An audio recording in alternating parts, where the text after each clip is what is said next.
Joel Rosenberg is a New York Times best-selling author with 5 million copies in print. He's also the founder and editor-in-chief of All Israel News and All Arab News, and he's host of the Rosenberg Report. He is, because I think this is interesting to put it in context. He's a Middle East analyst, but he's also an evangelical leader who lives in Jerusalem with his wife and his sons, and he is there now. He joins us on the phone because he's been with the IDF and he's seen what's the atrocity that has been taking place with these terrorist attacks firsthand. First off, Joel, thank you so much for joining us. And we're praying for Israel. We're praying for you over there, and just hoping that, maybe it would be nice if you just stopped being attacked for just, long enough for you all to catch your breath.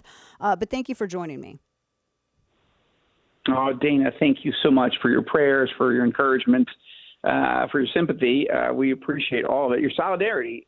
It's been a while since I've been back on the show, but I'm very grateful. It's too bad it's this, but right. The world has always said never again, but this is the worst massacre, savage, barbaric massacre of Jews since the Holocaust.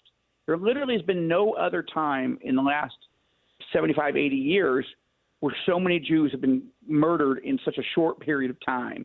And yet, for the New York Times, the Washington Post, the Wall Street Journal, CNN, MSNBC, BBC, to take the word of butchers, of barbaric savages who are murdering babies in front of their mothers, burning Jews alive in their homes, for them to take the word of Hamas operatives, terrorists, and put it on the front page of the paper that we bombed some hospital.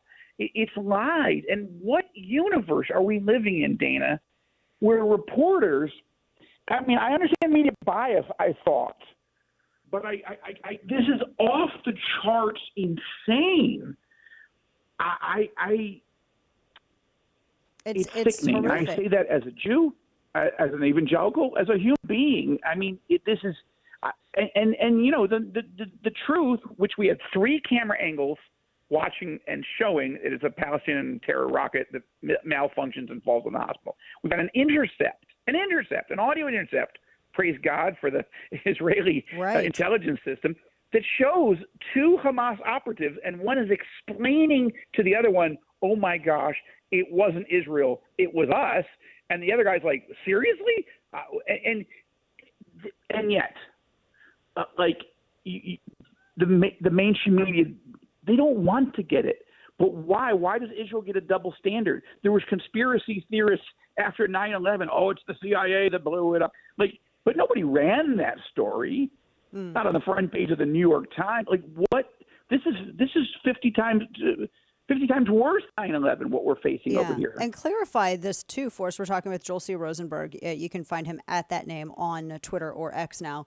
Because when I was reading, because the New York Times was very surreptitiously, editing their story as the day unfolded, and we got more and more confirmed information. And this isn't the first time that Hamas or a terrorist entity has misfired a rocket. I think the percentage is 40% of the time. 450 times. Oh my gosh, yeah, that's insane. But when they were running these pieces, they were quoting the quote unquote Palestinian Health Authority, which is Hamas, correct? Exactly. No, that's the thing. They're not even being good journalists in saying, listen, we're going to report to you what the Hamas terrorist organization that just butchered 1,400 Israelis are telling us. Might not be true, but they shouldn't even do that, right? If you get a press release from Al-Qaeda, you don't run it. Right. But at least say, don't hide behind this idea that there's a Palestinian health official.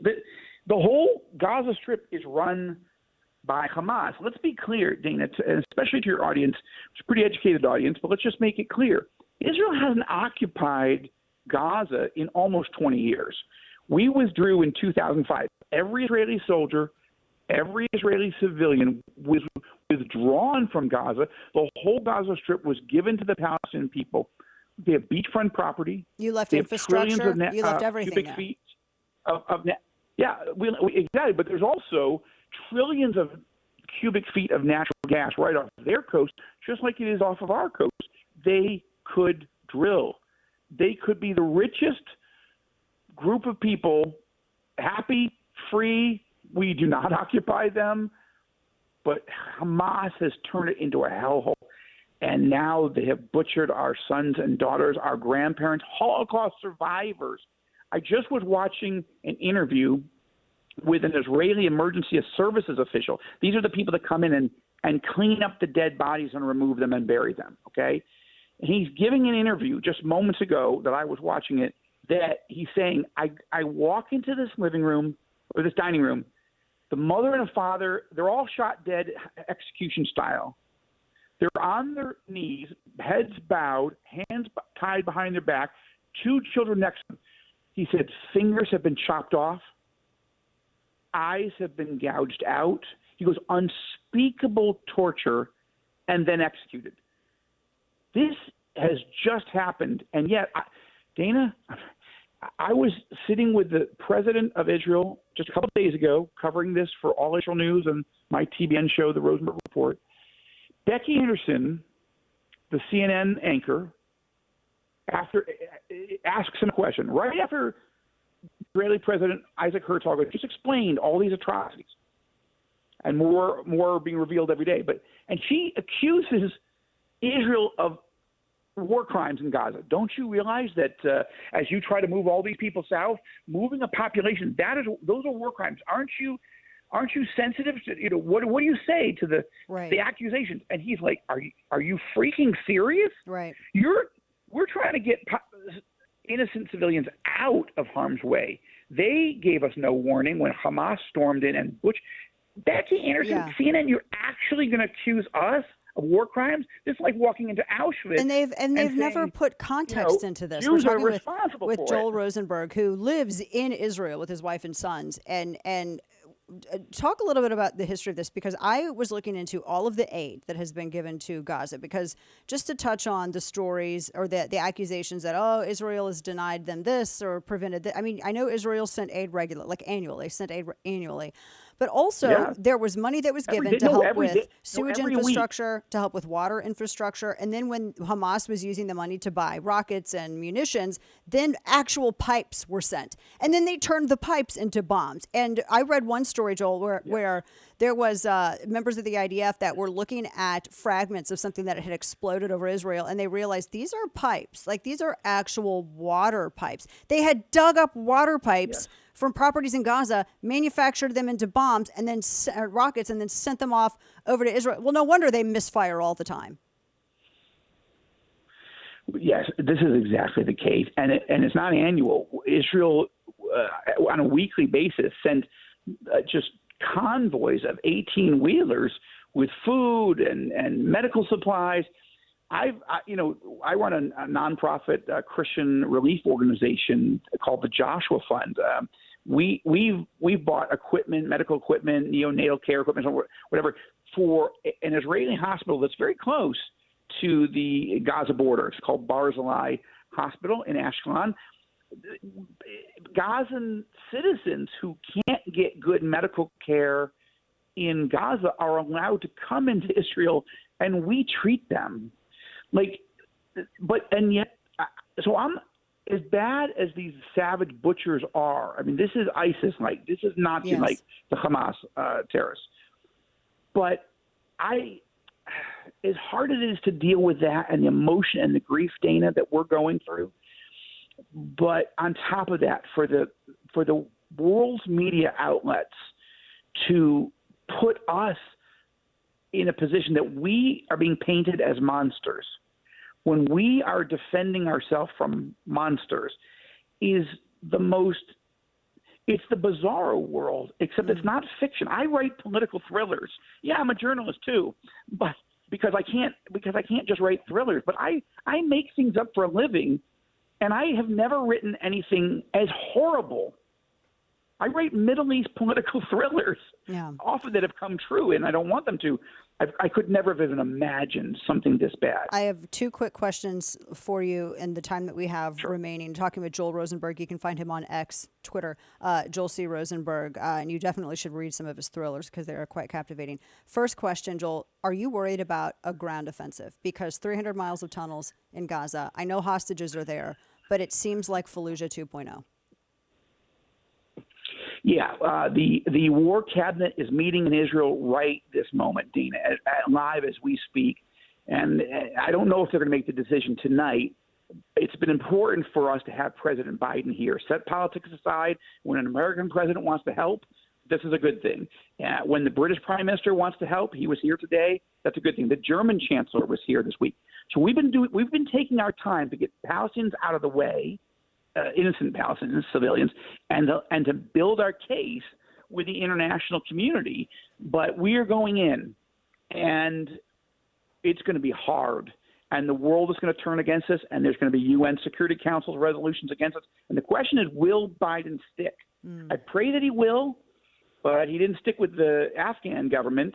And, that's a good point. That's a very good point. I hope we're more important to him than them. But, this is a real issue. Last question for you, Joel Rosenberg, and you can find again. He's got 5 million, all of his books. He's got 5 million out there in print. Not 5 million books, but 5 million sold. New York Times bestselling author. I realized, I was like, you write a lot of stuff, but you don't write that much. Are you concerned about because one of the things that we always hear is, the northern Israel with Hezbollah and Lebanon at the border there. Yes. Is there a concern that because technically the way that I've seen it reported is that it's not technically a two-front war yet, but there is that possibility. What can you tell us about that? Well, there is intense fighting going on up on that border. Hezbollah has already opened fire on us. We're trying to contain it and not let it blow up. But I got to tell you, Dana, you just referenced my novels. One of the novels I did write, it was 2 novels ago, called The Beirut Protocol. Yep. And it's about what if that border erupts, and it goes badly. It goes badly in the novel. It'll go badly in real life. I will just tell you this. I've got a column coming out tomorrow, Dana, on All Israel News. It'll be the lead story. And that is, I think that Netanyahu was saying to Biden yesterday, if Hezbollah opens up a full-on missile war, I'm going to hit Tehran. I'm going to take out the nuclear sites in Iran, and we're going to go after Khamenei, because we're not going to fight a two-front war when it's really coming from Iran. And I think Biden is doing everything he can, to his credit, to keep that war from opening. But moving 2 aircraft carriers into our area, that hasn't happened since the 1973 war. I think Biden might side with Bibi and say, yes, we've got to take out the Iranian thing. It's what it looks like. I don't know, but with that kind of firepower in the Mediterranean. Right now, I will tell you that. I know him. Yeah.